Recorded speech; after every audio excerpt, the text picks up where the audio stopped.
Ladies and gentlemen, who knows me knows that it's my special pleasure to introduce the next panel because it's about powerful women and influential women in family office and foundations. And it's especially a pleasure for me to invite the one and only, my dear friend, Vanessa Eriksson, to come on stage. This is your applause, Vanessa. Thank you so much. If I could please call our beautiful ladies here for this panel, Regine Sixt, SP Hinduja Shanu, La Marquise Roberta de Breteuil, and Her Excellency Sania Ansari. Thank you.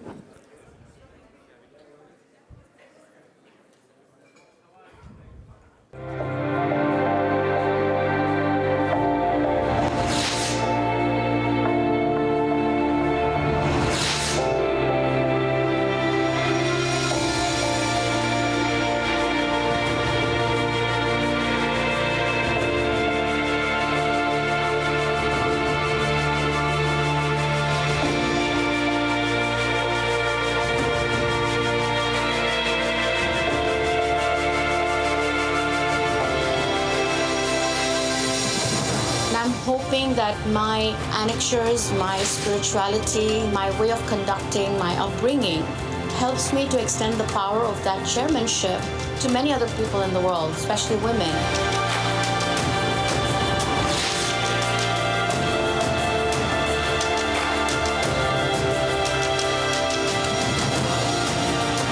My vision for the company was I want to work with very niche class and very elites and VVIPs and governments and of course private family offices.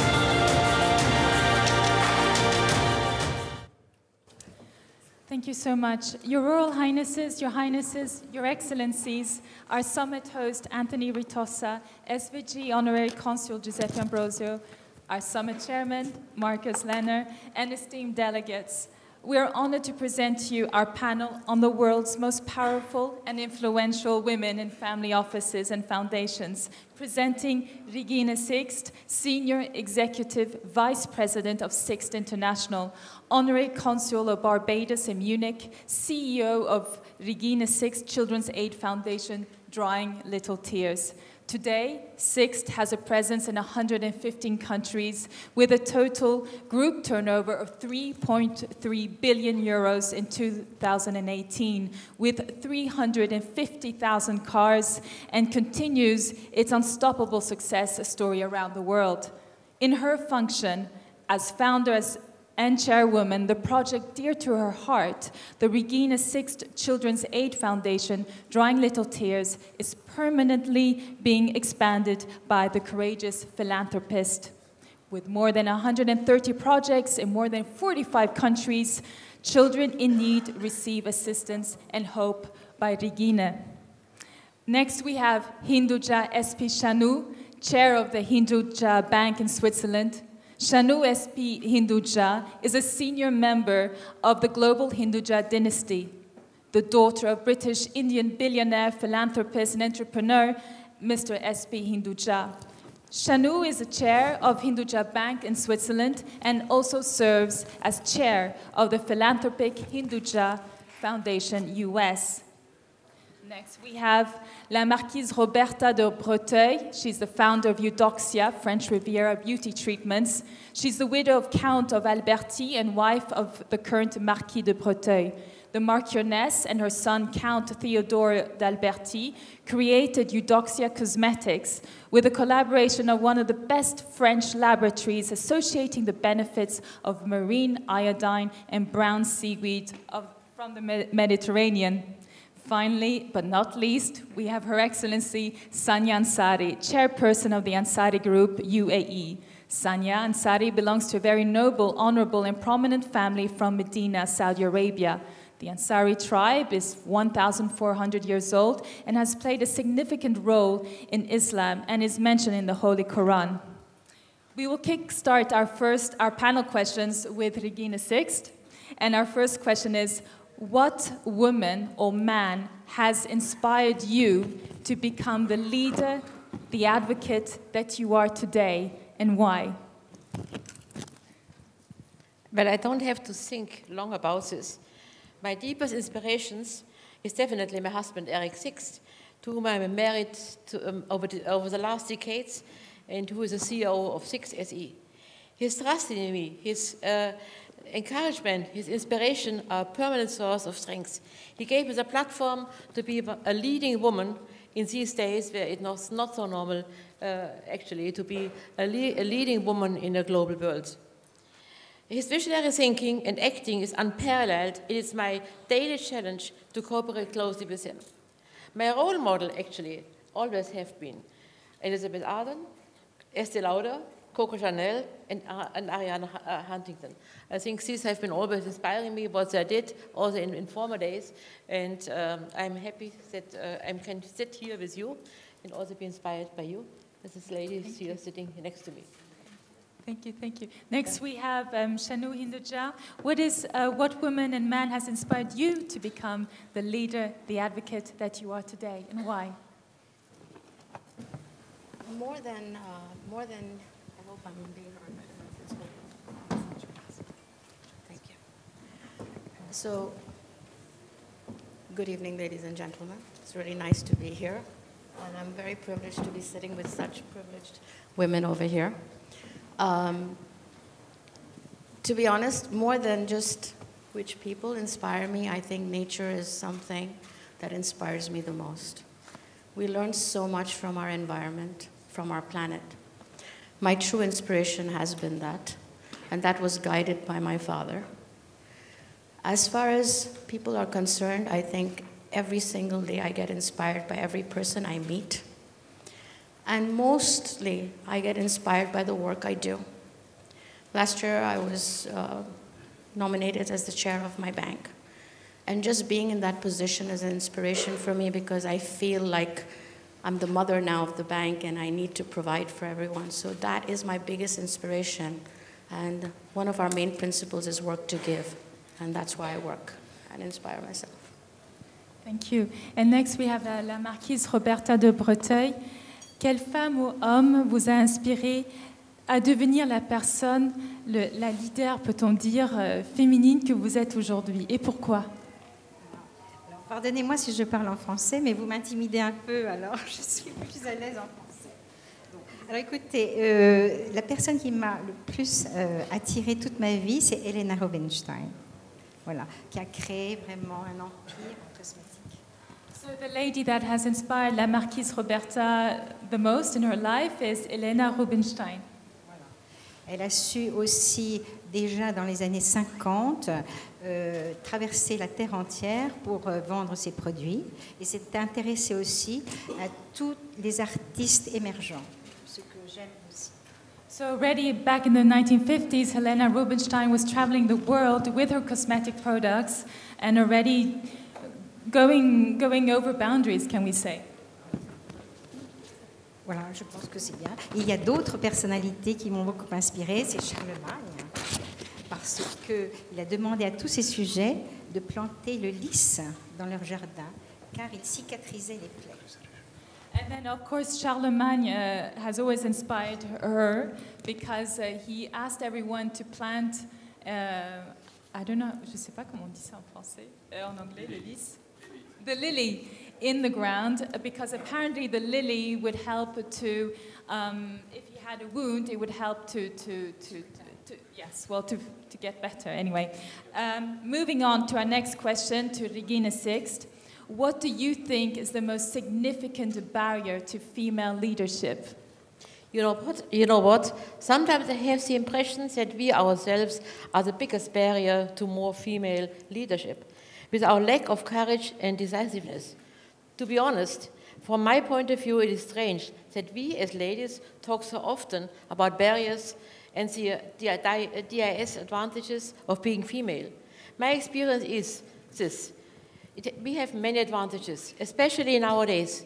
I think it is hard enough for men to succeed in the daily competition with so many ambitious alpha males. Compared to them, we have many chances today. We just need to reach out and grab them. So I hope that you can accept that I want to focus on the strengths and the power that we as females are gifted with. Let's talk about the chances.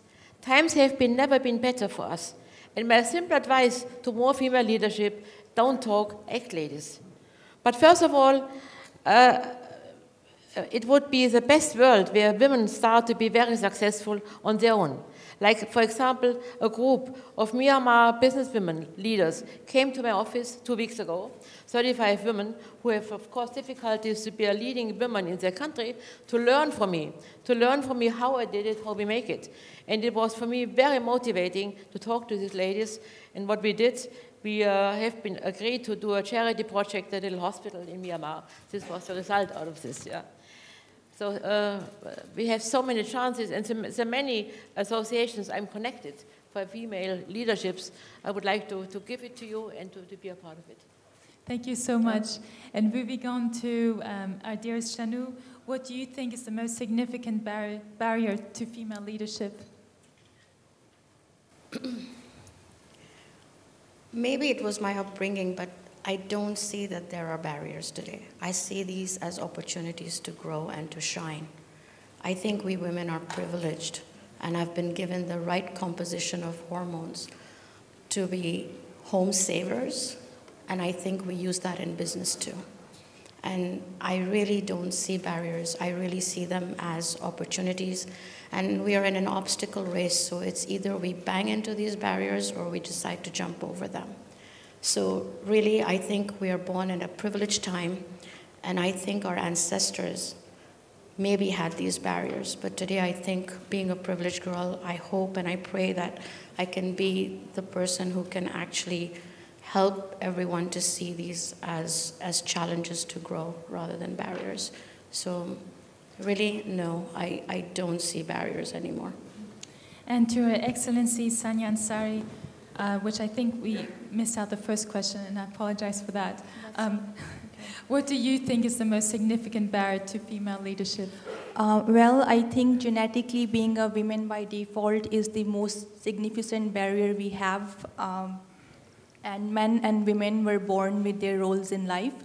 And I think women have to work as much, they have to work twice as hard than men to succeed in their lives and career. For example, women have to bear children and raise a family, plus they have to work twice as much hours as men to succeed. And besides this barrier, women are not treated equally at the workplace, and in most cases, women are not paid as much as men do. Thank you so much, Your Excellency. Then moving on to La Marquise Roberta de Breteuil, what do you think is the most significant barrier to female leadership? Alors, moi je trouve qu'il ne faut jamais oublier que l'on est une femme et privilégier autant que possible sa famille, ses enfants, qui sont l'avenir du monde. Et pour cela, je m'occupe beaucoup de toutes les écoles, pour garder les écoles dans les petits villages, pour les attirer en faisant des tas de fêtes sur les fleurs, les animaux, parce que beaucoup d'enfants des villes ne savent même pas, n'ont jamais vu un animal. Vous voyez, c'est ça qu'il faut faire. So La Marquise Roberta de Breteuil says that the most important thing also to assist in female leadership is also the nucleus of the family and working together as a family. And this is exactly what she does in her village, where she makes sure that the schools are still open and that the children can still attend the schools to create a better education, a better family, and then future business.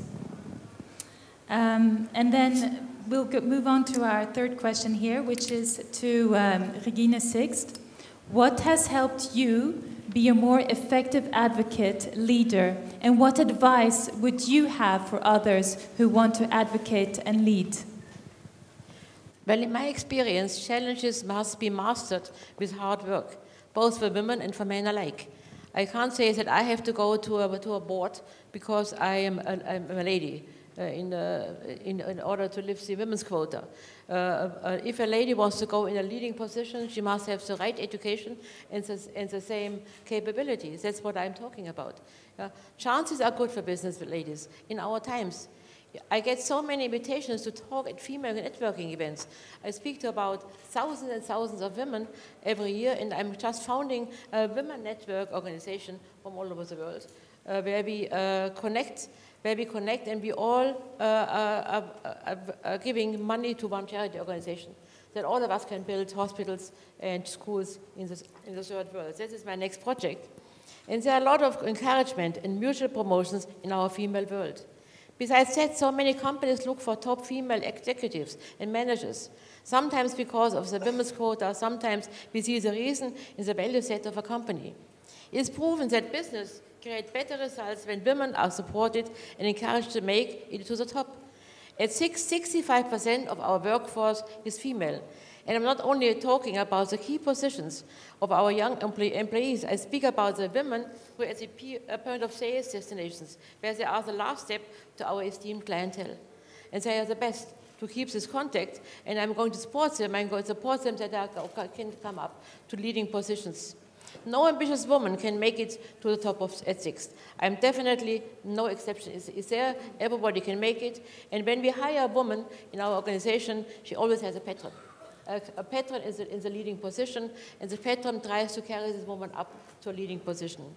And allow me a final remark. Leadership is definitely not just fun. It comes with a great deal of responsibility towards employees, customers, and shareholders. Not everybody is ready to carry out that degree of responsibility.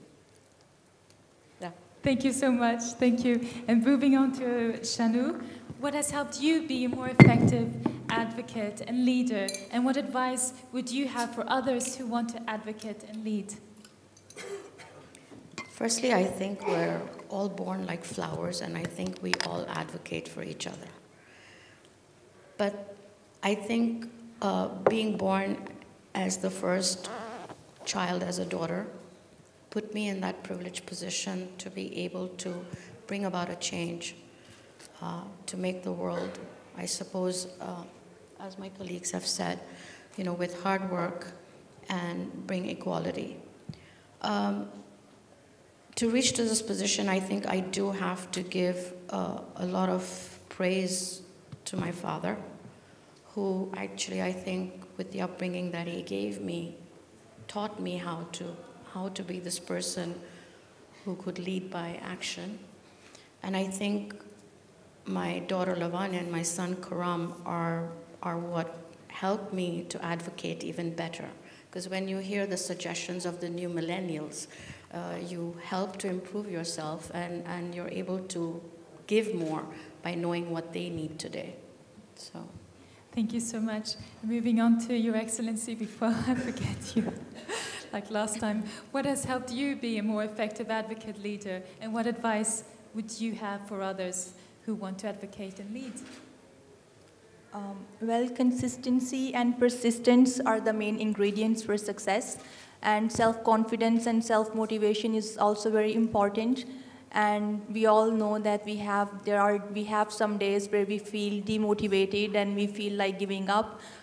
When faced with such trauma and situations, I would suggest to go to sleep early. When you wake up next morning, start as a new day, practice gratitude, and just be proud of all the achievements you have done in the past. And also, most importantly, just remember how far you have come in your career and life, and just remember there's no going back, there's no giving up, and keep moving forward with more ambitions and more positivity.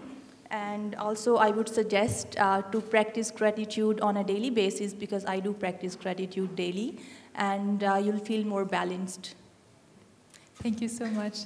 Moving on to la Marquise. Qu'est-ce qui vous a aidé à devenir le leader que vous êtes aujourd'hui? Et voilà. Et après, quels sont les conseils que vous donnerez aux autres qui souhaiteront également devenir entrepreneurs et comme vous l'êtes aujourd'hui? Alors, je crois que, comme je vous ai dit, il faut toujours rester femme et bien savoir dissocier les plusieurs vies que nous avons en nous, c'est-à-dire nous sommes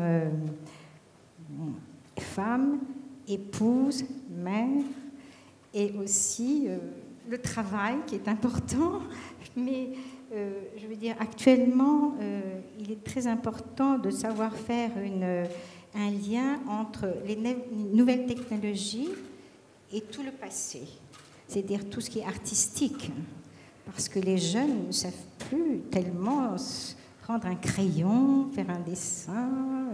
Ils sont toujours sur leur tablette et c'est dramatique. Hein. Donc il faut vraiment veiller à ça. So the Marchioness is saying that what's very important for a lady today is she has many roles. She's a wife, she's a mother, she's a daughter. Qu'est-ce qu'il y avait d'autre? Une femme. She's a mother. Yes. She's a mother. And she has her work also. So it's the combination of all those elements, and also to remember where she comes from, her history, but at the same time being able to take all of that baggage and moving it forward to the future with modern technology. I see we have a couple of minutes left, so if we could maybe just answer our last question quite swiftly, ladies. So the last question is to Regina Sixt, very, very briefly. What do we need to do to inspire more female advocates and leaders to move things forward and accelerate change? Well, look inside of yourself if you really find this vocation to set a good example for others. Judge yourself if you really are born leader. In my eyes, good leadership lies in your genetic code. If you are called to lead, you must be ready to walk the extra mile. Many good leaders and good entrepreneurs that I know are the first up in the morning, starting the daily work right away, and the last night to go to bed. And even in their dreams, the company plays a main role. So leadership is not a job, it's a mission. And if you are called by that mission, you will make it. I would like to mention that for me the most important leaders are women who work in the jungle, who work in the desert, who work in Africa for charity organizations to give education to children and to put them aside to their desires. And I also think mothers who have raised their children, say for me, the leaders, because they raise the children for our future. And they don't have the chance to go in a leading role. I would like to give a great applause to these women as well. Yeah. And we should be thanking you for all the wonderful work that you're doing around the world, too. Yeah.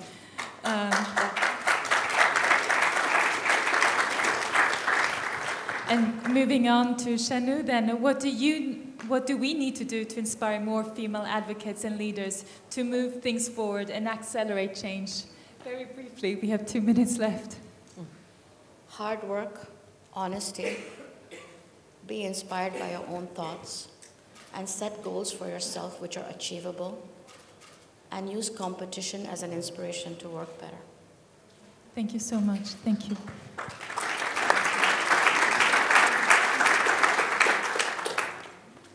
That was really moving. Okay, Your Excellency, what do we need to do to inspire more female advocates?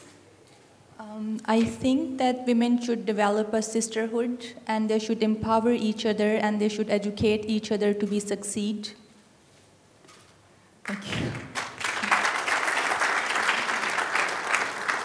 And finally, Marchioness, what do we need to do to inspire more females? Que devons-nous faire pour inspirer plus de leaders femmes? Aujourd'hui, nous avons énormément d'opportunités dans tous les domaines, tout nous est ouvert. Et l'intelligence, c'est de savoir choisir les bonnes opportunités des mauvaises. C'est là le problème. So the Marchioness is saying that we have absolutely every single opportunity available. It's about just knowing which one is the right opportunity and which one is maybe not such a good opportunity. That's the problem. But I think we have just a couple of seconds left. I just wanted to thank you, our wonderful delegates, for being here today. And thank you so much, Regina. Thank you so much, Your Excellency. Shanu, thank you so much for being here. And Marchioness, your presence has been above and beyond fantastic. Thank you so, so much. A round of applause, please.